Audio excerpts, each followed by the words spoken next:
হযরতে বেলালের পায়ে রশি লাগাইয়া উটের পায়ের সঙ্গে বাইদা আরবের উত্তপ্ত গরম বালিতে শেষরে ঘোরা হলো। আরবের বালিগুলো এত গরম, চাল দিলে মুড়ি হয়ে যায়, উত্তপ্ত বাড়ি। বাবলা গাছের কাটাগুলো জিব্বার ভিতরে পেরেকের মতো মারা গেল। নির্যাতন জুলুম কইরা বিকেল বেলা নিয়ে এসে বলে বেলাল, এত নির্যাতন জুলুম করা হলো, তারপরে কি নবী মুহাম্মদ সাল্লাল্লাহু আলাইহি সাল্লামের কালিমা ছাড়বি না?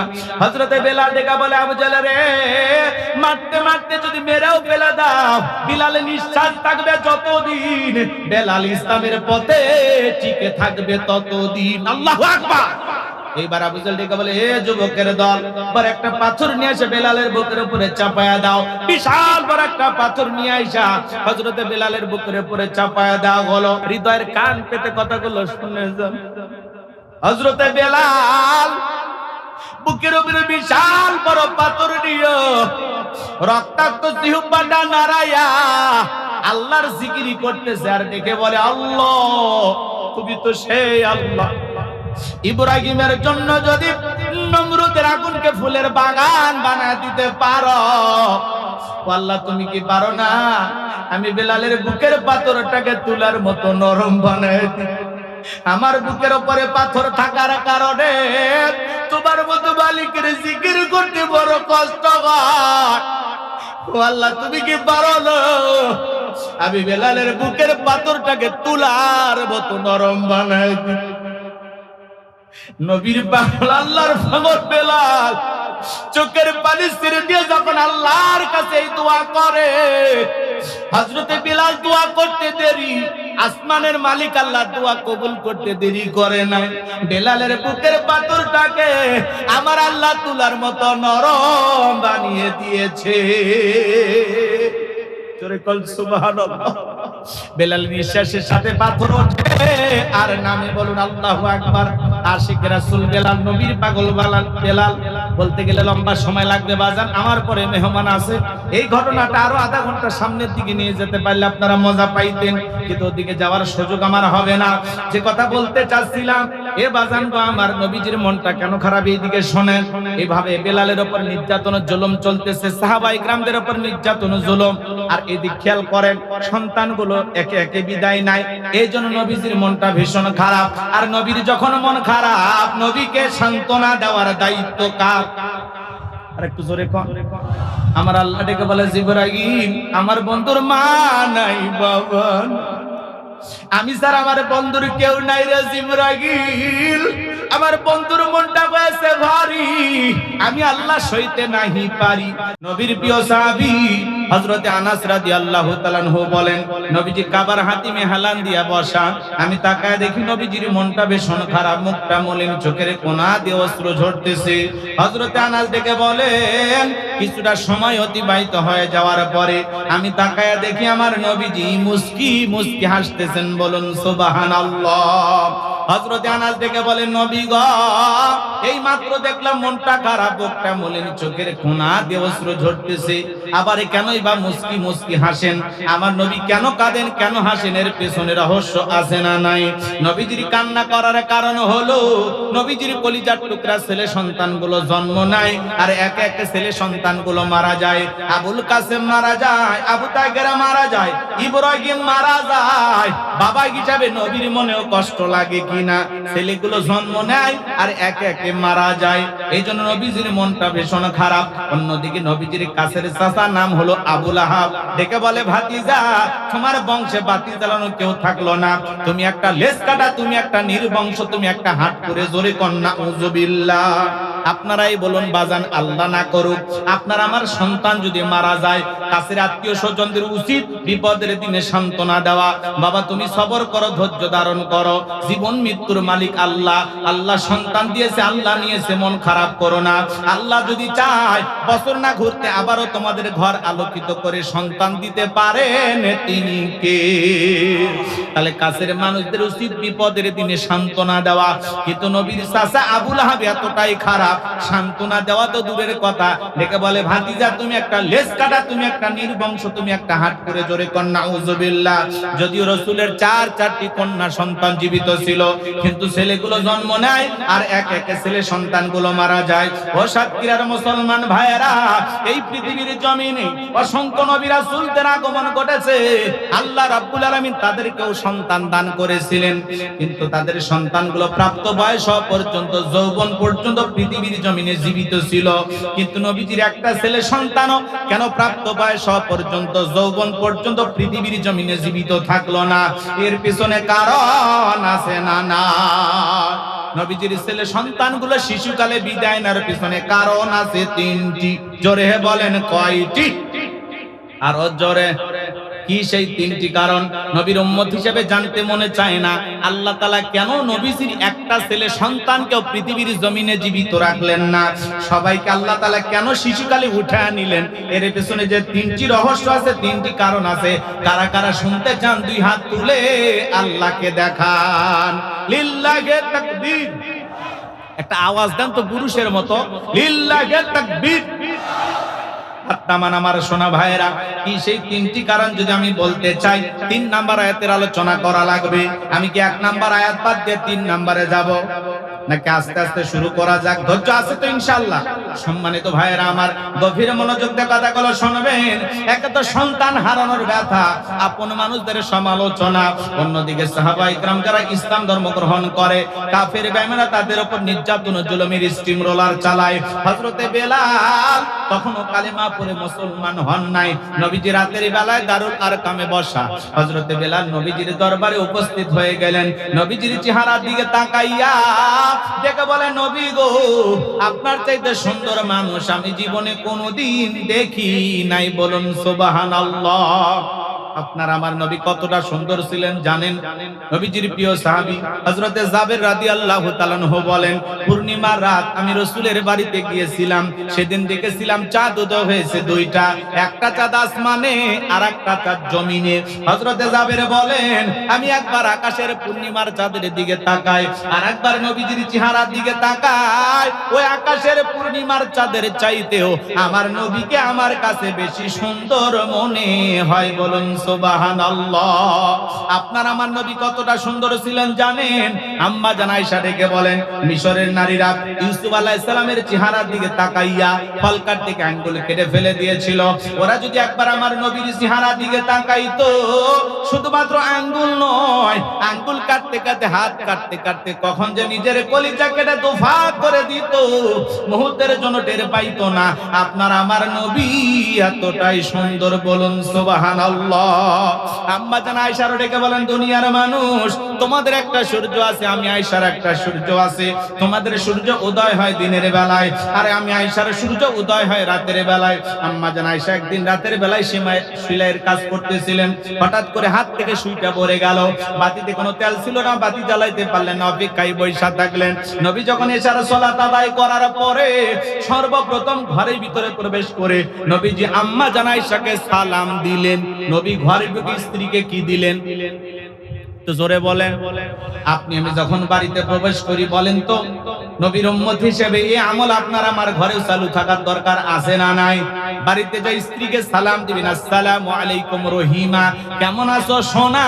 ঘরের দরজাটা খোলো না, আমি তোমার লিটনের বাপ, তোমার দিওয়ানা।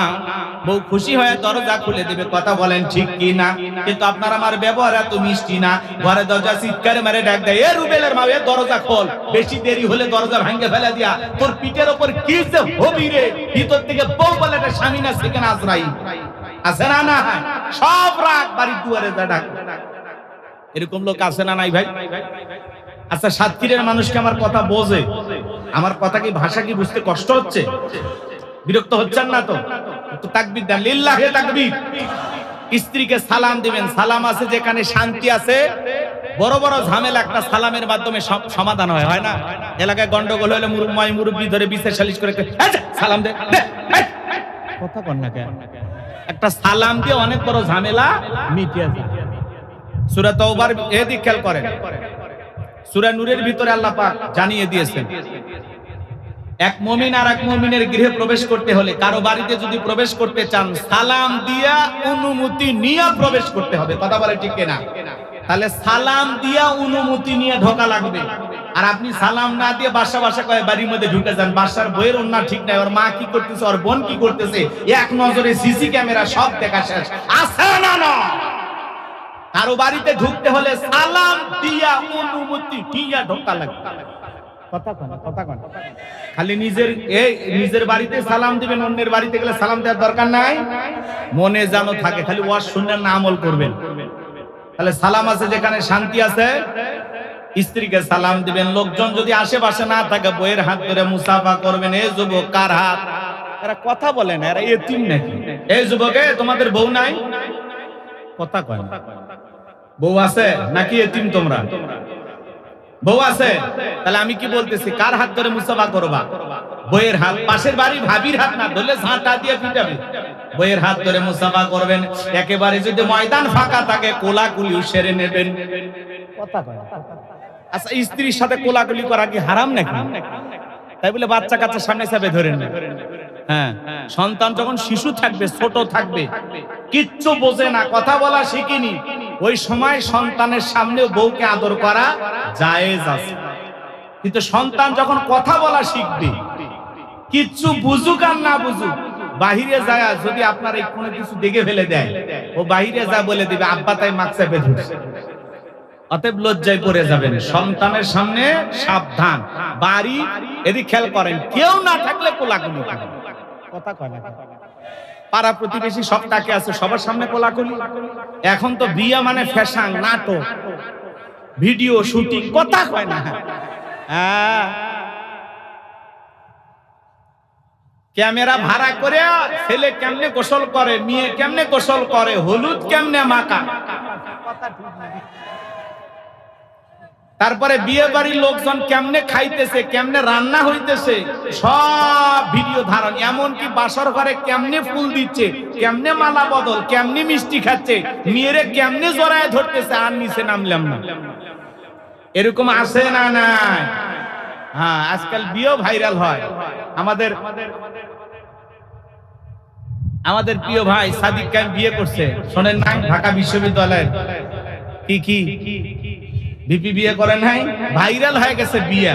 অনেকে আবার খেপছে, বিয়ে করবে করুক, মেয়েরা আবার আন্দোলন করতেছে। এইভাবে আমাদেরকে এতিম বানায়া সাদিক কায়েম বিয়ে করলো। কথা বোঝেন নাই? এই বিয়ে একটা ভাইরাল বিয়ে। দেশ বিদেশের অনেক মানুষ এই বিবাহেতে অংশগ্রহণ করছে। কথা বোঝেন নাই? সাদিক কায়েম বিয়ে করছে, অনেকে বলতেছে মানি না, মানবো না।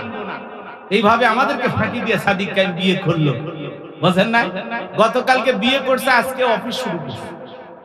তার যে কার্যালয়ে যে কাজ, সে কাজে অংশগ্রহণ করছে। চীনের লোকজনের সাথে মিটিং করছেন। গতকালকে বিয়ে হয়েছে, আর আজকে মিটিং করতেছে। যারা কাজের কাজী, আসল কাজ যারা করে, তারা বিবাহ করলেও তাদের কাজ থেমে থাকে না। কথা বলে ঠিক কিনা? এরা যে অলস না, এটা বোঝা যাচ্ছে।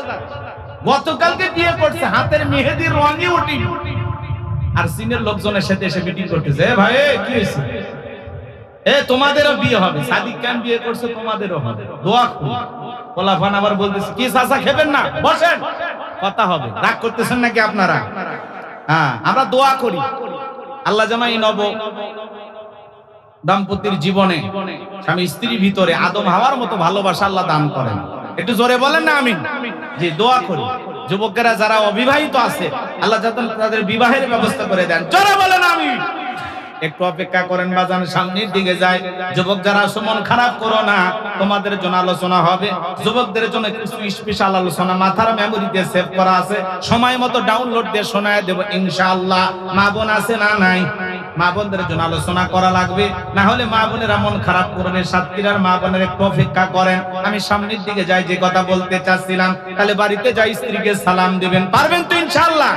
আজকে দাম্পত্য জীবনে সুখ নাই, শান্তি নাই। সকালে বিয়ে করে সন্ধ্যায় তালাক দেয়, সন্ধ্যায় বিয়ে করে সকালে তালাক দেয়। যদি হয় শাশুড়ি তালাক, আরো তাড়াতাড়ি বউ তালাক। কথা বলেন ঠিক কিনা? আজকে দাম্পত্য জীবনে সুখ নাই, শান্তি নাই, কারণ কোরআন সুন্নাহ মোতাবেক আমাদের বিয়েগুলো হচ্ছে না। কথা বলেন ঠিক কিনা? বিয়েগুলো হয়ে গেছে এখন ফ্যাশন ফ্যাশন, কথা কয় না? রাগ করতেছেন নাকি আপনারা? এজন্য মুসলমান কোরআন সুন্নাহ অনুযায়ী বাজান সুন্নতি তরিকা আমাদের বিবাহগুলো করার দরকার আছে না নাই? এ তরুণ যুবকেরা, তোমরা যদি দাম্পত্য জীবনে সুখ আর শান্তি পেতে চাও, স্লোগান একটাই, এদিকে খেয়াল করেন। আপনি কি দাম্পত্য জীবনে সুখী হতে চান, সুখ আর শান্তি যদি পেতে চান, নবীজির 4টি সুন্নাত প্রত্যেকটা নারী পুরুষকে তাদের দাম্পত্য জীবনে আমল করা লাগবে। কথা বলেন ঠিক কিনা? কয়টি সুন্নাত? জোরে বলেন কয়টি? আরো জোরে বলেন কয়টি? এই 4টি সুন্নাত কি কি? কারা কারা শুনবেন? 2 হাত তুলে আল্লাহকে দেখান। লিল্লাহি তাকবীর। হাত নামান আমার সোনা ভাইয়েরা। এই 4টি সুন্নাত যদি আমি এখনই বলতে চাই, আলোচনা এলোমেলো হয়ে যাবে। একটু অপেক্ষা করেন, আমি যে কথা বলতে চাচ্ছিলাম।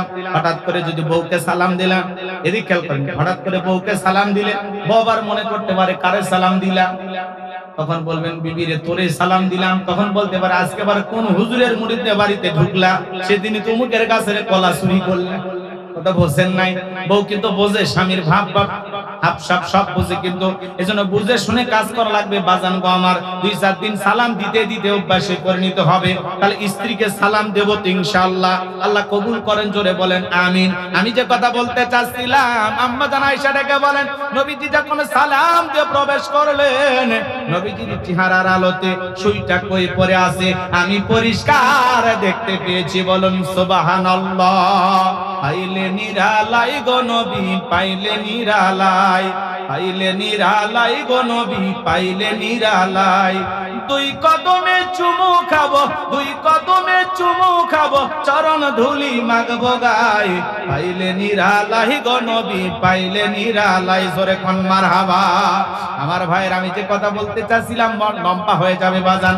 নবীর সম্মান মর্যাদা কত, সারা দিন সারা রাত আলোচনা করে শেষ হবে না। কেমন নবী পাইছি বাজান, যে নবী হ্যাঁ বললে তামাম পৃথিবীবাসীর জন্য আল্লাহ পাক হালালে পরিণত করে দেয়, যে নবী না বললে তামাম পৃথিবীর মানুষের জন্য আল্লাহ পাক হারামে পরিণত করে দেয়। আসমানের চাঁদের দিকে ইশারা করলে চাঁদ 2 টুকরো হয়ে যায়, জমিনে পা তুললে মাওলা পাকের আরশে আজিমে পৌঁছে যায়। একটু জোরে বলুন সুবহানাল্লাহ। কেমন নবী পাইছি বাজান, কেমন নবী পাইছি। আহারে, নবী যখন রাস্তাতে হেঁটে যেতেন, আসমানের মেঘ এসে নবীকে ছায়া প্রদান করতেন। নবী যখন ঘেমে যেতেন, আম্মা জানেরা নবীজির দেহের ঘামগুলো শিশির ভিতরে জমা রাখতেন। বিশেষ দিনে নবীজির দেহের ঘামগুলো সুগন্ধি হিসেবে ব্যবহার করা হতো। বলুন সুবহানাল্লাহ। নবীজি ওযু করলে ওযুর পানি দিয়ে সুগন্ধি বের হয়ে যায়। সুবহানাল্লাহ বলেন। নবীজি থুতু নিক্ষেপ করলে সেখান থেকে সুগন্ধি বের হয়ে যায়। যেই খাবার 2-3 জন মানুষ খাবে, ওই খাবারে নবীজির হাতটা লেগে গেলে শত শত মানুষ খাবার খেয়েও যেমন খাবার তেমনি থাকতো। যে ছাগলের স্তনে দুধ নাই, নবী হাত তাকায় দিলে দুধে পরিপূর্ণ হয়ে যায়। যেই নবীর চেহারার দিকে তাকাইলে পেটের ক্ষুধা নিবারণ হয়ে যাইতো। বলুন সুবহানাল্লাহ। নবীর সম্মান মর্যাদা নিয়ে কয়টা কথা বলবো বাজান। আজকে নবীর সম্মান মর্যাদা নিয়ে আলোচনা করলে আমরা বুঝি না। এক জায়গায় ওয়াজ করলাম, ভাই বলেন তো আমাদের নবীর নাম কি? বলে আব্দুল কাদের জিলানী। পীর সাহেবের নাম মুখস্থ আছে, কপাল পরা নবীর নামটাও বলতে পারে না। এমন হতভাগা মুসলমান আছে না? না। এ বাজান, হযরতে বেলাল ডেকে বলে, নবী আপনি কালেমার দাওয়াত দেন, দয়া করে আমারে কালেমা পড়ে মুসলমান বানায় দেন। নবীজি হযরত বেলালকে পড়া দিলেন, লা ইলাহা ইল্লাল্লাহু মুহাম্মাদুর রাসূলুল্লাহ সাল্লাল্লাহু আলাইহি ওয়াসাল্লাম। হযরতে বেলাল কালেমা পড়ে মুসলমান হয়ে গেল। আমার ভাইয়েরা, নবী ডেকে বলে, বেলাল ইসলামের অবস্থা এখন ভালো না, কালেমা পড়েছো আপাতত প্রকাশ করা যাবে না। আপনারা বলেন তো বাজান, ইসলামের অবস্থা কি সব সময় ভালো থাকে? আজ তামাম পৃথিবীর দিকে তাকায় দেখেন, তামাম পৃথিবীর জালেম আর বেঈমানরা ঐক্যবদ্ধ হয়েছে পৃথিবীর জমিন থেকে ইসলাম আর মুসলমানকে মুছে ফেলে দেবে। কথা বলে ঠিক কি না? নেতানিয়াহু মুসলমানের রক্ত নিয়ে খেলা করে। আজও চীনের উইগুরে মুসলমানদেরকে হত্যা করা হয়। আজও ভারতের জমিনে গরুর গোশত খাওয়ার অপরাধে মুসলমানকে পিটানো হয়। বিজেপি সরকার পশ্চিমবঙ্গে মুখ্যমন্ত্রী হয়ে গেল যে শুভেন্দু, মমতা দিদিকে হারাইয়া দেখেন আজকে পশ্চিমবঙ্গে মুসলমানদের জন্য প্রকাশ্যে গরু জবাই তারা নিষিদ্ধ করে দিয়েছে। কথা বলেন। আল্লাহ রাব্বুল আলামিন যেটাকে হালাল করে দিয়েছেন, আজ পৃথিবীর কিছু মানুষ ক্ষমতার চেয়ারে বৈশা আল্লাহর হালাল খাবারটাকে ওরা হারাম বলে ঘোষণা করতেছে। প্রকাশ্যে মুসলমানদেরকে গরু জবাই করতে দেবে না, কথা বলেন না কেন? আজকে মুসলমানদের সাথে যে জুলুম আর নির্যাতন চলতেছে, অনেকে বলতেছে এগুলো ফেক ভিডিও, ভুলভাল তথ্য ছড়ানো হচ্ছে। সত্য মিথ্যা জানে কি? তবে অনেক মানুষ ভারত থেকে আমাদের কাছে ফোন দিয়ে বলে, হুজুর আগে ভালো ছিলাম, এখন খুব একটা ভালো নাই, অবস্থা খুবই খারাপ। ভারতের কিছু সাংবাদিক ভাইয়েরা যারা গরু লালন পালন করে, হিন্দু দাদাদেরকে জিজ্ঞাসা করতেছে যে গরু যদি জবাই না হয়, ক্রয় বিক্রয় না হয়, তাহলে অবস্থা কি? তাহলে মোদি আমাদের চাকরি দেখ, খাইতে দেখ, আমরা গরু লালন পালন করব না। কথা বোঝেন না? বিক্রি না হইলে গরু লালন পালন করে কোনো লাভ হবে? যেই গরুকে মা বলে ডাকে, মায়ের দুধ খায়, কথা কয়, গরু দুধ খায় না, খালি মুসলমানেরা গোশত খাইলে অপরাধ। আবার ওই গরু চামড়া দিয়ে জুতা বানাইয়া পায়ে ব্যবহার করতেছে, তখন আর মায়ের অপমান হচ্ছে, এটা আর মনে থাকে না। কি মানুষ, জাতে মাতাল তালে ঠিক, কথা কর না কেন? মুসলমান গরু জবাই করে খাইবে, অপরাধ। এই জন্য ওই যে শুভেন্দু যাই হয়েছে না, নাম কি, ওর নাম বলা কঠিন, কথা কি বলছেন? ওরে দেখে বলতেছি যে শিখতে হলে থালাপতি বিজয়ের দিকে শিখবে। এই বিজয় একটা তামিল, কি ওই জায়গার নাম কি, এই তামিলনাড়ু, এই জায়গার মুখ্যমন্ত্রী হইয়া দেখেন, একজন সিনেমার নায়ক, সে মুখ্যমন্ত্রী হইয়া 717টা মদের দোকান বন্ধ করে দিয়েছে। মারহাবা বলবেন না? আচ্ছা, নিশাদ্রব্য বন্ধ করা জায়েজ না হারাম? জায়েজ। এটা ভালো কাজ, এটা ভালো উদ্যোগ যে নিশার ভয়াল থাবা থেকে যুব সমাজ, তরুণ তরুণীদেরকে সে রক্ষা করেছে। সিনেমার নায়ক হয়ে এখন বাস্তবে আসল নায়ক হয়ে গেছে, মানুষের ভালোবাসা পাইতেছে। ক্ষমতায় বৈশাই বলেছে নারীদের নিরাপত্তা নিশ্চিত করতে হবে, এবং মসজিদের আশেপাশে, মন্দিরের আশেপাশে, শিক্ষা প্রতিষ্ঠানের আশেপাশে 717টি মদের বার আছে, এই মদের দোকানগুলো বন্ধ ঘোষণা করা হয়েছে। জোরে কোন মারহাবা। বাংলাদেশের মুসলমান শাসক ক্ষমতায় আজ পর্যন্ত এরকম শুনছেন যে অমুক জায়গায় মদের দোকান, অমুক খেতা বন্ধ করছে? হ্যাঁ, চালু করবি, কথা কয় না কেন? রাগ করতেছেন আপনারা? তাহলে বিজয় সাহেবকে ধন্যবাদ জানাই, নায়ক হয়ে আসল নায়কের ভূমিকা পালন করতেছে, মানুষের ভালোবাসা, আস্থা, বিশ্বাস অর্জন করেছে। এই সেই বিজয় নায়ক যে সর্বপ্রথম ভারতের বুকে দাঁড়িয়ে মোদিকে ফ্যাসিস্ট বলেছিল, স্বৈরাচার বলেছিল, কথা বলে ঠিক না? মোদির বিরুদ্ধে বক্তব্য দিয়েছিল সেই নেতা। সবাই বলতেছে আগামীর প্রধানমন্ত্রী হতে পারে নায়ক, কথা কয় না কেন?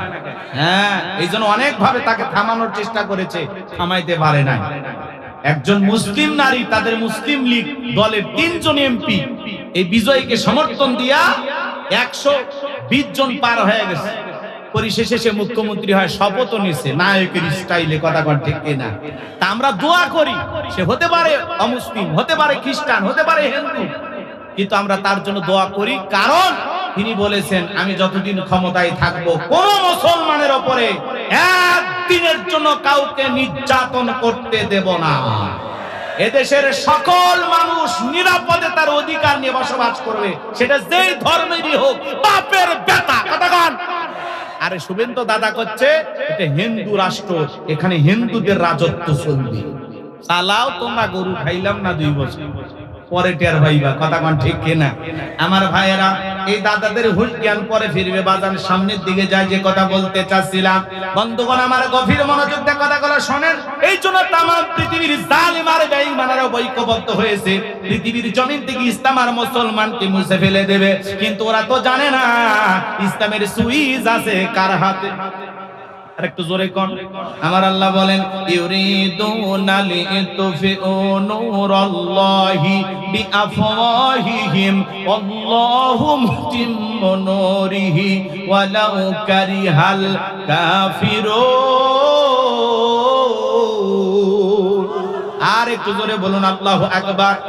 সূরা সফ আয়াত নাম্বার ৮ আল্লাহ রাব্বুল আলামিন জানিয়ে দিলেন কাফেররা চায় মুখের ফুৎকারে দ্বীনের আলোকে ইসলামের আলোকে কোরআনের আলোকে নিভায় দিতে। আমার আল্লাহ ডেকে বলেন আল্লাহু মুতিম্মু নূরিহি, এই জমিনে দ্বীনের আলোকে কোরআনের আলোকে ইসলামের আলোকে আমি আল্লাহ রাব্বুল আলামিন প্রতিষ্ঠিত করে ছাড়ব। যদিও কাফের বেঈমানদের অন্তরে যত ধরনের জ্বালা যন্ত্রণা হোক না কেন, ইসলাম ছিল, ইসলাম আছে, ইসলাম থাকবে। ইসলামকে থামিয়ে দিতে আসবে যারা, আল্লাহ তাদেরকেই থামিয়ে দেবে। কথা বলেন ঠিক কিনা? মুসলমানের রক্ত নিয়ে যারা খেলা করে তাদের জীবনের পরিণতি ভালো হতে পারে না। বাংলার জমিনেও যারা শাপলা চত্বরে আলেমদেরকে হত্যা করেছিল, এদেশের সোনার মানুষদেরকে ফাঁসির দড়িতে ধরিয়েছিল, যারা আলেম ওলামাদেরকে মিথ্যা মামলা দিয়ে জেলখানায় বন্দী করেছিল, এদেশের হাজার হাজার মানুষকে মামলা দিয়ে জেলখানায় ফাঁসিয়েছিল, যারা জুলাইয়ে হাজার হাজার মায়ের বুক খালি করেছিল ক্ষমতার চেয়ারে টিকে থাকার জন্য, মুসলমানের রক্ত নিয়ে খেলা করার কারণে রান্না করা ভাত খাওয়া ভাগ্যে জোটে নাই, হেলিকপ্টারে করে দাদার বাড়িতে পালিয়ে গেছে। কথা বলেন ঠিক কিনা? এজন্য মনে রাখবেন, ইতিহাস থেকে শিক্ষা গ্রহণ করতে হবে। কথা বলেন না কেন? যারাই মুসলমানের রক্ত নিয়ে খেলা করবে এদের জীবনের পরিণতি ভালো হয় না। ভালো হয়? ক্ষমতায় ছিল, প্রধানমন্ত্রী ছিল, 15-16 বছর দেশ শাসন করেছে, ভাগ্যে কি জুটলো, দেশ থেকে পালিয়ে যাওয়া লাগলো। তার মানে ক্ষমতার চেয়ারে বসলেই লোকটা সম্মানিত হয় না। এমন চেয়ারে বসা প্রধানমন্ত্রী আছে, একটু 19-20 হয়ে গেলে চেয়ার রেখে পালিয়ে যাওয়া লাগে। এজন্য ক্ষমতার বড়াই করবেন না, ইতিহাস থেকে শিক্ষা গ্রহণ করবেন। যত জুলুম আর অত্যাচার করবেন মনে রাখবেন বিদায়ের ঘন্টা একদিন তাদেরও বাজবে। কথা বলেন ঠিক কিনা? এজন্য ভারতের জমিনে যারা মুসলমানের রক্ত নিয়ে খেলা করতেছে, আল্লাহর ঘর মসজিদ যারা ভেঙে দেওয়ার ষড়যন্ত্র করতেছে, মুসলমানদের নামাজরত অবস্থায় মুসলমানকে পিটাইতেছে, মনে রাখবেন ওই জালেমেরা পৃথিবীর জমিনে টিকে থাকতে পারবে না। কথা বলেন ঠিক কিনা? চলুন না বাজানের সামনের দিকে যাই। বেলাল ডেকে বলে নবী আমার জীবনের কোনো দাম নাই। আমার মনে বোমাইকে বলেছিলাম উর্দুম্বা ছাগল পেশাব পায়খানা করে দেয়, এই ঘরে থাকতে আমার বড় কষ্ট হয়। ওমায়ে ডেকে বলে বেলাল উর্দুম্বা ছাগলের দাম আমার কাছে আছে, কিন্তু তোর মতো কালো হাফসি বেলালের দাম আমার কাছে নাই। এই কথা শোনার পরে বেলাল ডেকে বলে নবী গো আমার জীবনের কোনো দাম নাই, আপনি শুধু দোয়া করেন আমি যেন মৃত্যু পর্যন্ত কালেমার পথে টিকে থাকতে পারি। এই কথা বলে হযরতে বেলাল চলে গেলেন। পরের দিন সকালবেলা সূর্য উদয় হয়ে গেছে, অনেকটা বেলা হয়ে গেছে। হযরতে বেলাল দরজা খোলে না, চট করে বুবু এসে বসে চেয়ার ফাঁকা রাখা হবে না, ক্ষমতা ধরে থাকে। রাগ করতেছেন নাকি আপনারা?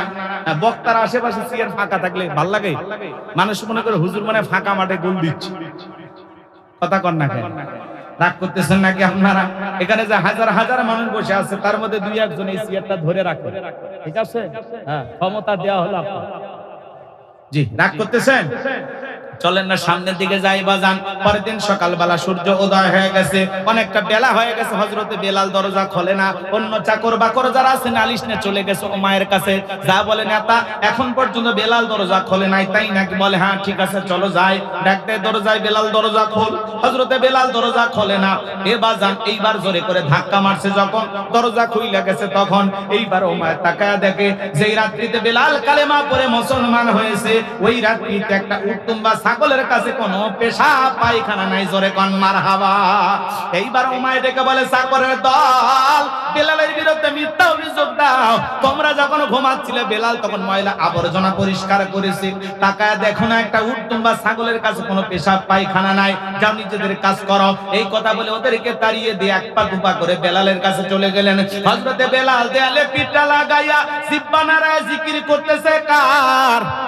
এইবার হযরত বেলালকে হালকা করে ধাক্কা মারছে, যখন জবান থেকে কালেমার আওয়াজ বের হয়েছে তখন এইবার ওমায়ে ডেকে বলে বেলাল তোর জবান দিয়ে কি শুনলাম, তুমি কি মুসলমান হয়েছো?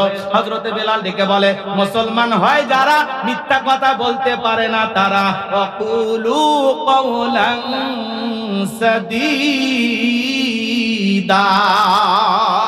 আরেকটু জোরে বলুন আল্লাহু আকবার। মুসলমান হবে যারা, সত্যবাদী হবে তারা। মুসলমান কখনো মিথ্যাবাদী হতে পারে না। আমাদের সমাজে মিথ্যাবাদী আছে না নাই? ভরা পেটে মিথ্যা, খালি পেটে মিথ্যা, ঘুমানোর আগে মিথ্যা, ঘুম থেকে উঠেও মিথ্যা। মিথ্যা বলতে বলতে চেহারা বেঁকা হয়ে গেছে, এক পা কবরে চলে গেছে। এত মিথ্যা কথা বলে, শয়তান পর্যন্ত বলে আমি এত খারাপ না। কথা বলেন ঠিক কি না? আমার বন্ধুগণ, গভীর মনোযোগ দিয়ে শুনবেন। মুসলমান হিসেবে আপনাদের কাছে মনোরোধের ভাষায় বলে যায়, আল্লাহর রাস্তায় মিথ্যা বলবেন না। মিথ্যা বলে এদিক জবানের বরকত নষ্ট হয়। মিথ্যা বলা কবিরা গুনাহ। কথা কন না? একটা মিথ্যা বললে ওই মিথ্যাকে ঢাকার জন্য আরো 10টা মিথ্যা বানিয়ে বলতে হয়। এই জন্য মিথ্যা বলবেন না। মুসলমান হিসাবে সব সময় সত্য কথা বলবেন। ইনশাআল্লাহ। সাতক্ষীরার মাটি সত্যি আল্লাহওয়ালাদের ঘাঁটি। কথা বলেন ঠিক কি না? এখানে নির্ভেজাল খাঁটি মুসলমান বসবাস করে। এটা মুনাফিকদের জমিন নয়, সাতক্ষীরার জমিন আল্লাহওয়ালাদের জমিন। কথা বলেন। সোনার ভাইয়েরা আমার, গভীর মনোযোগ দিয়ে কথাগুলো শুনে যান বাজান। আমি গোলাম রব্বানী যে কথা বলতে চাচ্ছিলাম, এইবার ওমায় ডেকে বলে, বেলাল তোর জবান দিয়ে কি শুনলাম, তুমি কি মুসলমান হয়েছো? হযরতে বেলাল ডেকে বলে, হ্যাঁ, গতকাল রাত্রিতে নবীজির হাতে হাত রেখে আমি কালেমা পড়ে মুসলমান হয়েছি।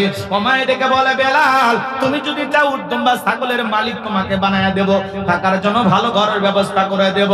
হযরতে বেলাল ডেকে বলে, উমাইয়া রে, দুনিয়ার কোন পার্থিব সম্পদের বিনিময়ে বেলাল তার ঈমান বিক্রি করবে না। বলুন আল্লাহু আকবার।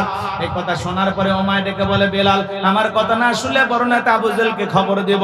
হযরতে বেলাল ডেকে বলে, কোন বড় নেতা ছোট নেতা এখন কাউকে কোন টাইম নাই। আমি দুনিয়ার কোন আবু জেহেলকে ভয় করি না, আমি ভয় করি আমার আল্লাহকে। বলুন আল্লাহু আকবার। আমার সোনা ভাইয়েরা, এইবার ওমায় চলে গেল আবু জেহেলের বাড়িতে। যা বলে, নেতা সংবাদ খুব খারাপ, আমার বাড়ি কি তোদার বেলাল কালেমা পড়ে মুসলমান হয়েছে, তাই নাকি? বলে হ্যাঁ। ঠিক আছে চলো যাই। এইবার আবু জেহেল তার সাঙ্গ পাঙ্গ ক্যাডার মাস্তানে ওমায়ের বাড়িতে হাজির হয়ে গেল। হে বাজান গো আমার, গভীর মনোযোগ দিয়ে কথাগুলো শুনে যান। আজও পৃথিবীর জমিনে তাকায়া দেখেন, তামাম পৃথিবীর জমিনের জালিম আর বেঈমানদের তাদের একটা বাহিনী আছে, যাদের কাজই হলো টুপিওয়ালা, দাড়িওয়ালা, ইমানদার আল্লাহওয়ালাদের উপর নির্যাতন জুলুম চালানো। কথা বলেন ঠিক কি না? এই জন্য আবু জেহেল তার সাঙ্গ পাঙ্গ ক্যাডার মাস্তানে চলে আসলো। লম্বা ঘটনা বাজান, লম্বা করবো না, সংক্ষিপ্ত করে বলে দিয়ে যায়। আবু জেহেল ডেকে বলে, বেলাল এইদিকে আয়, এসব কি শুনছি তুমি নাকি মুসলমান হয়েছো? বেলাল তুমি যদি চাও উট দুম্বা ছাগলের মালিক তোমাকে বানায় দেব, থাকার জন্য ভালো ঘরের ব্যবস্থা করে দেব, ব্যবসা বাণিজ্য করার জন্য দিরহাম টাকা পয়সা যা লাগে দেব। ও বেলাল তুমি চাইতে দেরি, তোমার চাহিদাটা পূরণ করতে দেরি করব না। হযরতে বেলাল ডেকে বলে, আবু জেহেল রে, দুনিয়ার সব সম্পদ যদি আমি বেলালকে দিতে চাও, দুনিয়ার সব সম্পদ ছাড়তে রাজি, নবীজির কালেমা ছাড়তে রাজি নাই। বলেন আল্লাহু আকবার। বেলালের মতো মুসলমান যারা পুরো দুনিয়া দিলেও বিক্রি হবে না তারা। মুনাফিক মার্কা মুসলমান যারা টাকার কাছে বিক্রি হয় তারা। টাকা পাইলে বাতিলের পাঁচ আটা গোলাম হয়, টাকার জোরে ফতুয়া ঘরে। কথা কয় না কে? টাকা পাইলে বৈধকে অবৈধ বলে ফতুয়া দেয়, অবৈধকে বৈধ বলে চালিয়ে দেয়। ওরা হলো এদিক। খারাপ লাগতেছে? মুনাফিক মার্কা মুসলমান আছে না নাই? কখনো ফতুয়া দেয় না। নির্বাচনের আগে 2-4 দিন আগে ফতুয়া ডেলিভারি, খালি ফতুয়া দেয় জাতিকে বিভ্রান্তি করার জন্য। কথা বলেন ঠিক কিনা? বারবার মুসলমানের এগিয়ে যারা কিছু নামধারী মুনাফিক মার্কা মুসলমানের কারণে বারবার তারা হোঁচট খাই পিছিয়ে আসে। কথা বলেন ঠিক কিনা? এজন্য বাজান গো আমার, গভীর মনোযোগ দিয়ে কথাগুলো শুনবেন। বেলালের মতো মুসলমান হবে যারা, পুরো দুনিয়া দিলেও বিক্রি হবে না তারা। কথা বলেন ঠিক কিনা? মুনাফিক মার্কা মুসলমান যারা, বাতিলের টাকা পাইলে পাঁচ আটা গোলাম হবে তারা। এইবার এই কথা শোনার পরে, হযরতে বেলালের কথা শোনার পরে আবু জেহেল ডেকে বলে, বেলাল এত বড় লোকনে প্রস্তাব দিলাম, রাজি হইলা না। সোজা আঙ্গুলে ঘিউ না উঠলে আঙ্গুলে একটু বাঁকা করা লাগবে। এই কথা বলে যুবকদের লালিয়ে দিল, চাবুক দিয়ে পিটাও। হযরত বেলালকে চাবুক দিয়ে পিটানো শুরু হলো। ওরা চাবুক দিয়ে যত জোরে মারে, বেলাল তত জোরে কালেমা পড়ে। চাবুক দিয়ে পিটাইতে পিটাইতে কালো চামড়া গুলো ফেটে রক্ত ঝরা শুরু হয়ে গেল।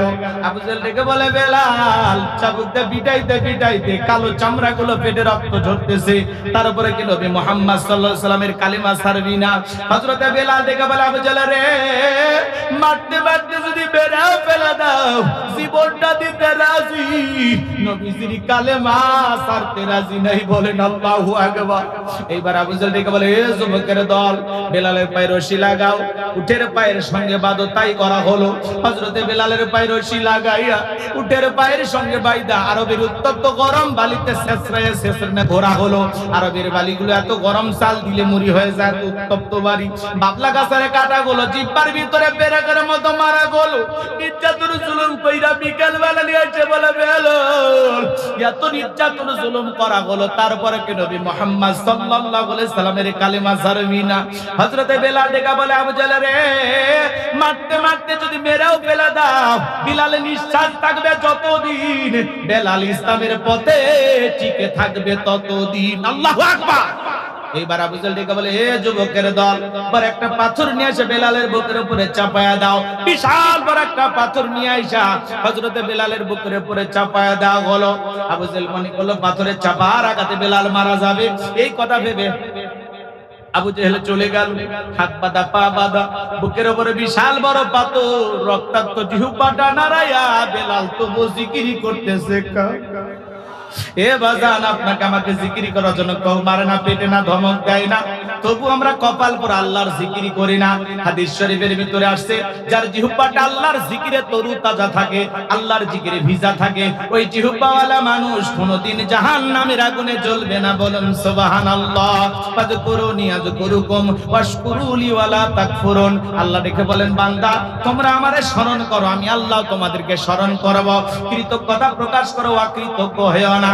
এজন্য বাজান, জিকির করার জন্য কিন্তু আলাদা সময় লাগে না। হাঁটতে হাঁটতে আল্লাহর জিকির করা যায়, মাঠে ময়দানে কাজ করতে করতে আল্লাহর জিকির করা যায়, অফিস আদালতে বসে আল্লাহর জিকির করা যায়, ব্যবসা প্রতিষ্ঠানে বসে আল্লাহর জিকির করা যায়। মা বোনদের আবার শুনতেছেন, মাসে কয়েকদিন আপনারা অসুস্থ থাকেন, যে সময় আপনাদের নামাজ পড়া নিষেধ আছে, কিন্তু ওই সময় আপনাদের জিকির করতে কোনো নিষেধ নাই। সব সময় আপনারা জিকিরের জবানে চালু রাখবেন, সব সময় জবানে জিকির চালু রাখবেন। সুবহানাল্লাহ, আলহামদুলিল্লাহ, আল্লাহু আকবার, লা ইলাহা ইল্লাল্লাহ, সুবহানাল্লাহি ওয়া বিহামদিহি, সুবহানাল্লাহিল আযীম, আল্লাহু আকবার। পারবেন তো সব সময় আল্লাহর জিকির করতে? এ বাজার লম্বা করার কোনো সুযোগ নাই। যে কথা বলতে চাচ্ছিলাম, হৃদয়ের কান পেতে কথাগুলো শুনে যান। হযরতে বেলাল বুকের উপরে বিশাল বড় পাথর নিয়ে রক্তাক্ত জিহ্বাটা নাড়াইয়া আল্লাহর জিকির করতেছে, আর ডেকে বলে, আল্লাহ তুমি তো সেই আল্লাহ, ইব্রাহিমের জন্য যদি নমরুদের আগুনকে ফুলের বাগান বানায় দিতে পারো, আল্লাহ তুমি কি পারো না আমি বেলালের বুকের পাথরটাকে তুলার মতো নরম বানায় দিই?